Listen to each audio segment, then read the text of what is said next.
اسی میں چلے جاتے ہیں. تو بیسیکلی اللہ تعالیٰ یہ بتا رہے ہیں ہمیں بھی یہ بات سمجھنی چاہیے کہ جو غلط کام کرتا ہے نا, اگر آپ کو دنیا میں سزا نہیں مل رہی تو یہ اکڑتے نہ پھریں. آپ یہ دیکھیں کہ آپ نے کیا کیا اور اس کی سزا اگر ابھی نہیں ملی تو آخرت میں مل جائے گی. جو ایک دعا ہے نا رضیت باللہ ربا وبالاسلام دینا وبمحمد نبیا, تو اس کا کیا مطلب ہے؟ اگر وہ صبح پڑھے گا نا تو حضور صلی اللہ علیہ وسلم کی حدیث ہے کہ میں اس کو اپنا ہاتھ پکڑ کے جنت میں لے جاؤں گا. اور وہ دعا یہ ہے کہ آپ دین کی طرف آئے, رضیت, خوشی سے آپ نے حضور صلی اللہ علیہ وسلم کو نبی بھی مانا ہے اور خوشی سے آپ اسلام میں آئے ہیں. تو جو کام بھی آپ اللہ کے لیے کرتے ہیں, اللہ کی رضا کے لیے کرتے ہیں, اس کو خوشی سے کریں, بوجھ سمجھ کے نہ کریں, کیونکہ اگر آپ آخرت کے لیے کچھ نہیں جمع کریں گے. اور کیونکہ جن کو یہ پتا ہوتا ہے نا جتنی بھی قومیں آئی ہیں اور تباہ ہوئی ہیں نا, اس میں آپ نے جب بھی قرآن پڑھیں گے نا آپ دیکھیں گے ان کو اللہ تعالیٰ یہ کہ ڈے آف ججمنٹ پہ بلیو نہیں کرتے.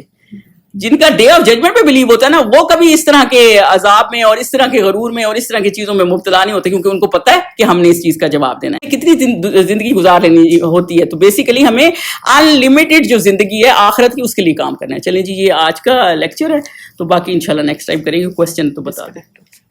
الحمدللہ سبحانک اللہم وبحمدک اشہد ان لا الہ الا انت استغفرک و اتوب الیک.